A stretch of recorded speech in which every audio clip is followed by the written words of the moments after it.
Este sermón fue predicado el 24 de noviembre de 2017 en la ciudad de Gdansk, Polonia, por el pastor Paweł Bartosik, titulado El juicio final, basado en Mateo capítulo 25, versículo del 31 al 46. Y cuando el Hijo del Hombre venga en su gloria y todos los ángeles con él, entonces se sentarán en el trono de su gloria, y todas las naciones serán reunidas delante de él.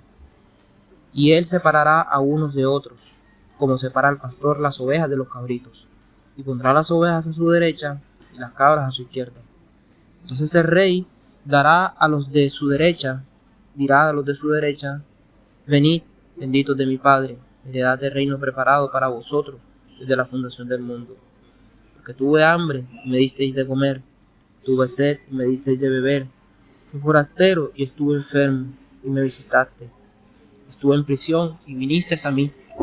Entonces los justos le responderán diciendo: Señor, ¿cuándo os vimos hambriento y os dimos de comer, o sediento y os dimos de beber? Y cuando te vimos forastero y te recibimos, o desnudo y te vestimos?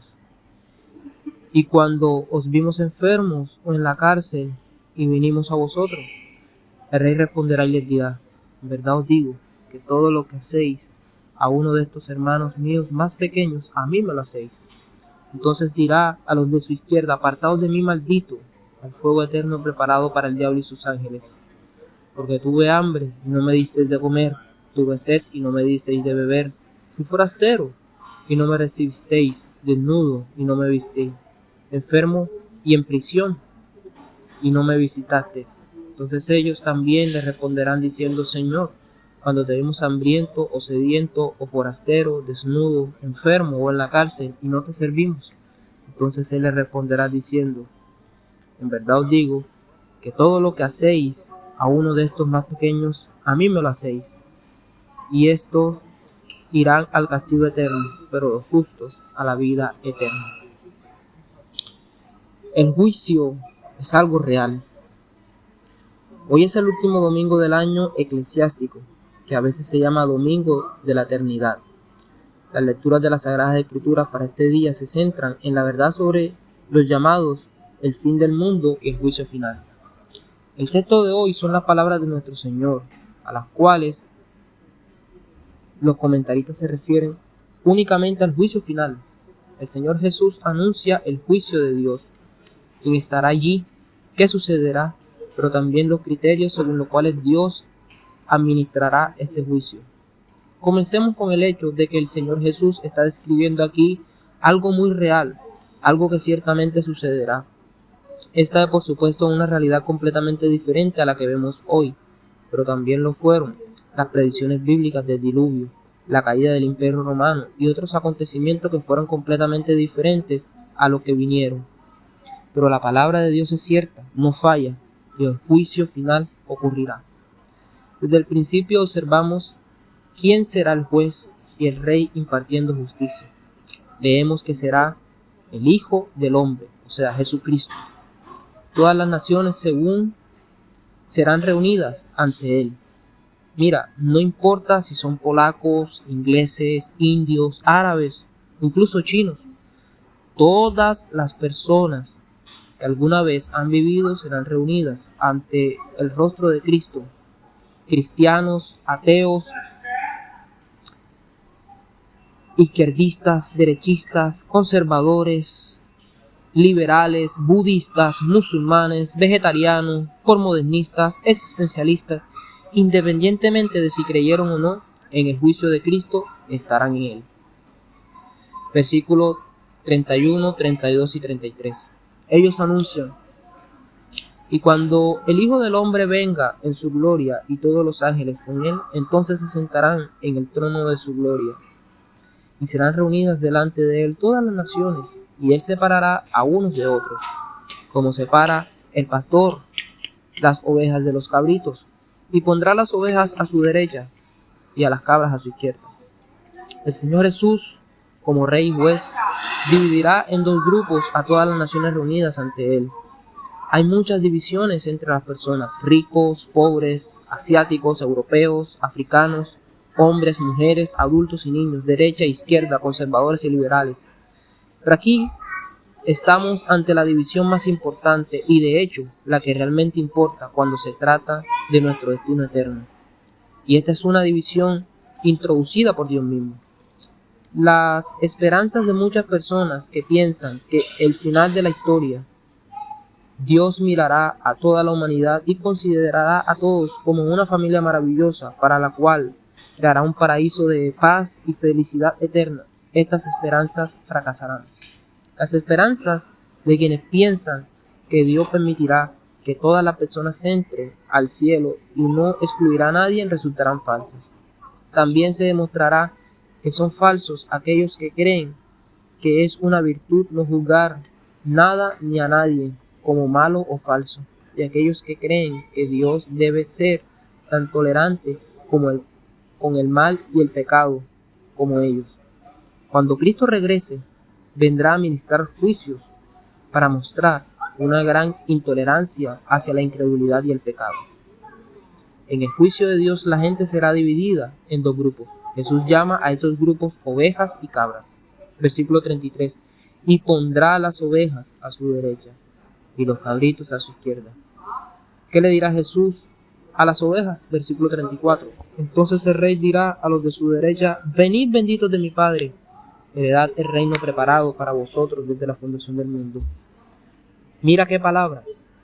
El que es oveja lleva la bendición del Padre en el cielo y heredará el reino. Una conclusión sencilla. No todos son ovejas ni todos son herederos del reino. Serán muchos los que estarán afuera. ¿Por qué? Porque eligieron vivir sin Dios. Vea cuál será el fundamento de la sentencia. Versículo del 35 al 36. Porque tuve hambre y me diste de comer, tuve sed y me diste de beber, fui forastero y me acogisteis, estuve desnudo y me vististeis, estuve enfermo y me visitasteis, yo estaba en prisión y tú viniste a mí. Sin embargo, se sorprenden, preguntan como ¿cuándo te hicimos todas estas cosas buenas? De alguna manera no recordamos nada de esto. Versículo 40. Y el rey responderá y les dirá: en verdad os digo que todo lo que hicisteis a uno de estos mis hermanos míos pequeños, a mí me lo hicisteis. Antes de explicar de quién está hablando Jesús aquí, notemos que de manera similar el juicio ocurre sobre las cabras.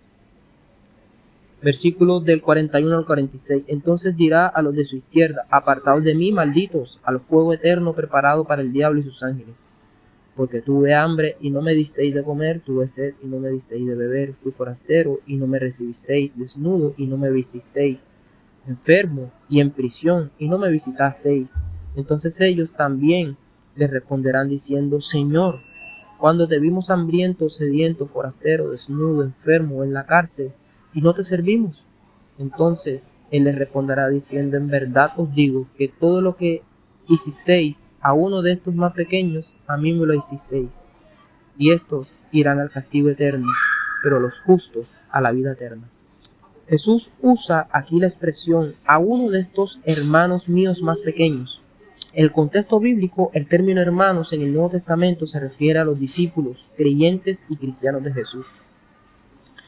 Por ejemplo, Mateo 23:8, Jesús les dice a sus discípulos: no os llaméis rabí, porque tenéis un solo maestro y todos sois mis hermanos. En Marcos 3 dice específicamente que quienes hacen la voluntad de Dios son sus hermanos, hermanas y madres. La palabra más pequeño aparece en otras partes de Mateo y siempre se refiere a los discípulos de Jesús. Por ejemplo, Mateo 10:42, y cualquiera que como discípulo dé a beber un vaso de agua fría a uno de estos pequeños, de cierto os digo que me perdonará, que no perderá su recompensa. Mateo 18:6. Pero cualquiera que haga tropezar a uno de estos pequeños que creen en mí, más le vendré que le colgará al cuello una piedra de molino y la hundirán en lo profundo del mar. Las naciones serán juzgadas por el trato que hayan dado a los hermanos de Jesús. Capítulo 25, versículo del 40 al 45. Los desnudos, hambrientos, enfermos y encarcelados en este pasaje no son en primer lugar pobres ni necesitados en absoluto.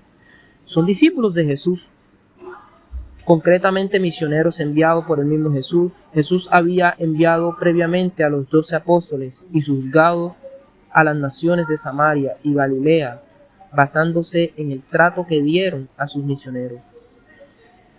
Entonces, en primer lugar, las naciones serán juzgadas según hayan aceptado a los misioneros y viajeros enviados por Jesús. En el libro del Génesis, Dios le hizo una promesa a Abraham: bendeciré a los que te bendigan, maldeciré a los que te maldigan. Esta promesa se refiere a Abraham y a su descendencia. De Gálatas aprendemos que la descendencia de Abraham son los creyentes en Cristo. A lo largo de la historia de la Iglesia, las naciones son juzgadas por su respuesta al Evangelio y su respuesta a quienes lo llevan. El Señor Jesús le dijo a Saulo antes de su conversión: Saulo, Saulo, ¿por qué me persigues? Pablo no persiguió físicamente a Jesús y sin embargo lo persiguió. ¿Cómo? Persiguiendo a los cristianos. El sufrimiento de los cristianos es el sufrimiento de Cristo. El amor mostrado a los hermanos es el amor mostrado a Jesús. Cuando las naciones persiguen y derraman la sangre de los santos, se exponen a graves peligros. Cuando las naciones reciban a los mensajeros de Jesús, los visitan, los alimentan, los visten, recibirán recompensa del Hijo del Hombre. Nuestra entrada a la vida o a la muerte estará determinada por cómo tratamos a Jesús. Pero tu trato hacia Jesús se revela en forma en que tratas a tus hermanos en la fe. Santiago habla a menudo de ello. Juan también en sus cartas. Primera de Juan, capítulo 2, versículos 9 al 11. El que dice que está en la luz y odia a su hermano, también está en tinieblas.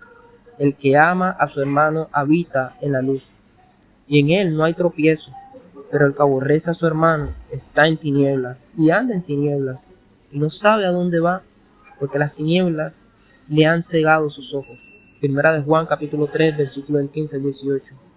Todo el que aborrece a su hermano es homicida, y sabéis que ningún homicida tiene vida eterna en él.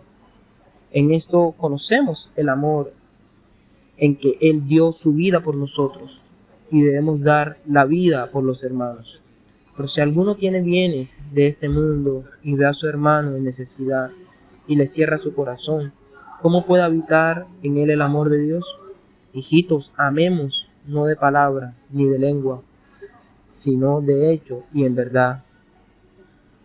Primera de Juan, capítulo 4, versículo 20 al 21. Si alguno dice, amo a Dios, y aborrece a su hermano, es mentiroso. Porque quien no ama a su hermano, a quien ha visto, no puede amar a Dios, a quien no ha visto. En este mandamiento tenemos de él que él ama a Dios, que el que ama a Dios también ama a su hermano. Entonces, si no amas a tus hermanos, por supuesto, no amas a Jesús. Pero eso también se puede aplicar a la esfera pública. La Biblia enseña que no somos los únicos que tenemos la obligación individual de adorar y obedecer a Cristo. Hay naciones, políticos y gobernantes que quieren a Cristo sea expulsado de la vida pública, despreciado, descuidado e ignorado. Los políticos que muestran hostilidad hacia los cristianos pueden temblar al escuchar estas palabras del Evangelio. Quienes aprueban la opresión y la violencia, incluso la muerte contra los discípulos de Jesús, están actuando directamente contra el rey mismo. Entonces, en primer lugar, este fragmento se refiere a la actitud hacia los cristianos perseguidos, la iglesia perseguida. Pablo enseña en Gálatas, capítulo 6, versículo 10. Por tanto, mientras tenemos tiempo, hagamos el bien a todos, especialmente a los de la familia de la fe. Por supuesto, la aplicación de estas palabras es más amplia, pero debemos tener cuidado de no convertir este fragmento en una lección de salvación para nuestra actividad social. No importa lo que creas, no importa quién es Jesús para ti, es importante que participes en voluntariado, campañas benéficas y contribuyas a las colecciones de niños. Y eso no es lo que estamos hablando aquí. Tenemos dos resultados de juicio: salvación o condenación, cielo o infierno. Versículo 46. Y estos irán al castigo eterno, pero los justos a la vida eterna. Aquel que es la encarnación del amor habló del infierno, sobre el castigo eterno.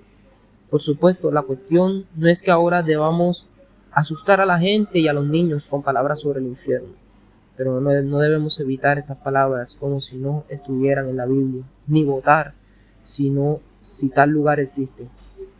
Al Señor Jesús habló de la realidad del infierno para aquellos a quienes comparó con cabras, y no nos corresponde a nosotros disipularnos por ello. Avergoncémonos o explicarle que en realidad quiso decir otra cosa. El estado después del juicio final es eterno para los salvos y los condenados. No nos engañemos o no carguemos con falsas esperanzas. Como alguien dijo una vez, el cielo es un día interminable sin noche. El infierno es una noche interminable sin día. Y aquí tocamos una verdad importante de nuestra fe, que la mayor amenaza, la mayor desgracia que le puede ocurrir a un hombre inconverso proviene de Dios. Notemos que es Dios quien administra el juicio, no Satanás, no nosotros. Nosotros y Satanás somos los que seremos juzgados, no los jueces.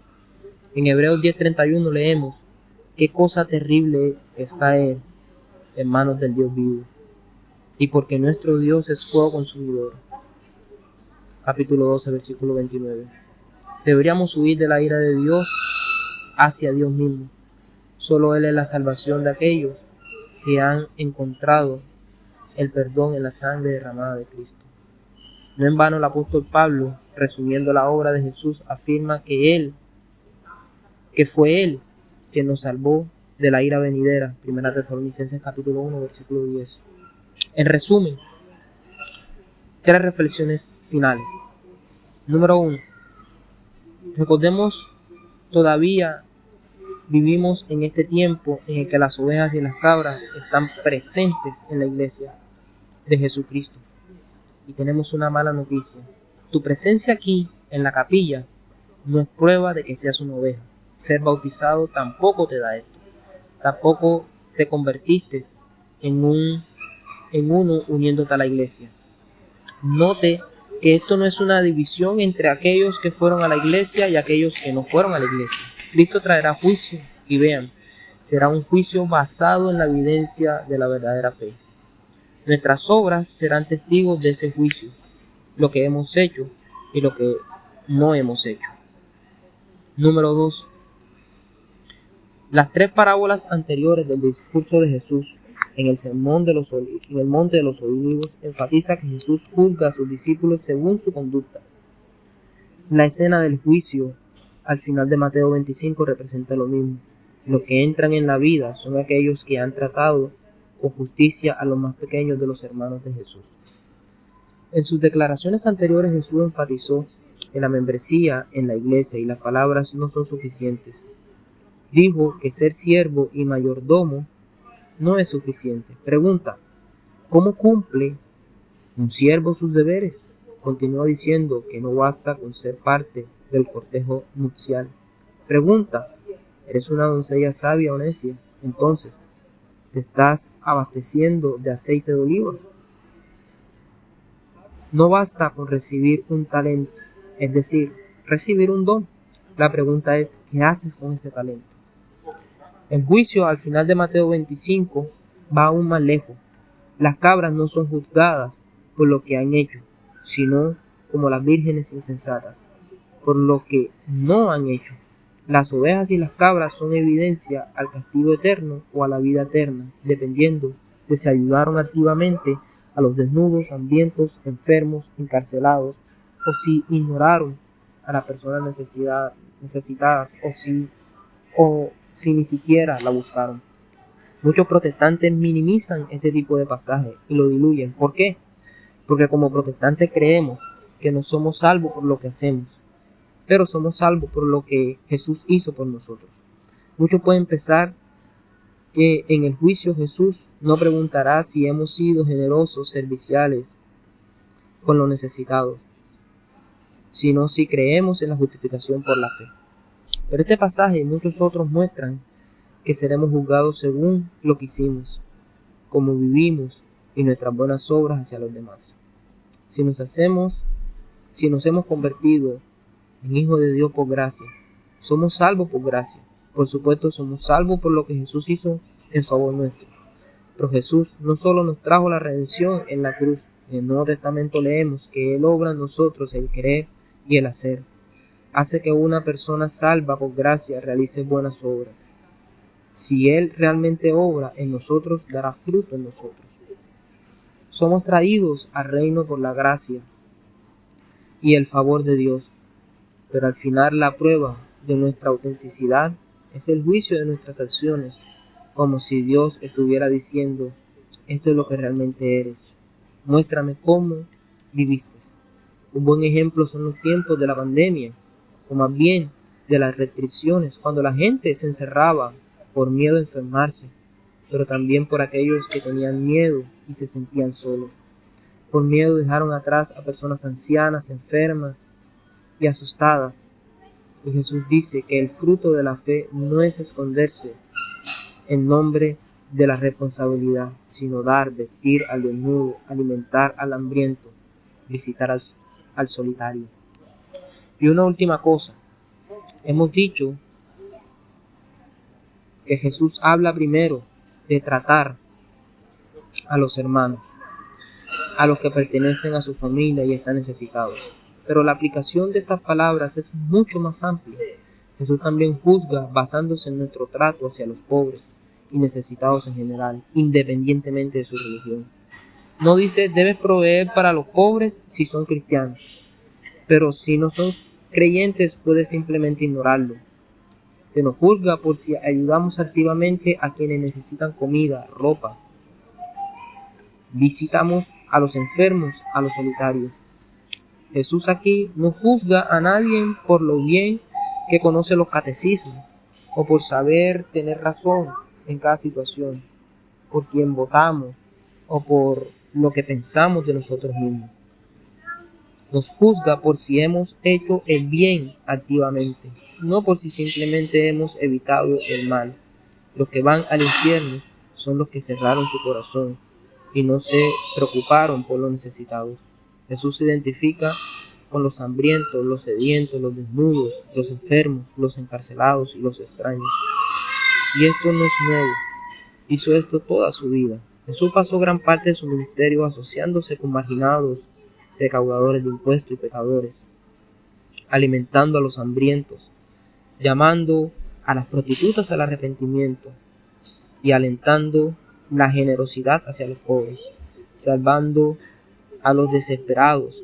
Jesús centró su ministerio en predicar las buenas nuevas a los pobres. Las cabras preguntan: ¿dónde has estado? Jesús dice: he sido un mendigo, un vagabundo, un borracho y un drogadicto, un enfermo mental y un desempleado. He mostrado el rostro del Padre en la imagen rota de la humanidad. Y si queréis encontrarme y servirme, tendréis que buscarme allí. ¿Dónde has estado? Pregunta a las ovejas. Jesús responderá: si habéis servido a uno de estos hermanos míos más pequeños, a mí me habéis servido. Amén.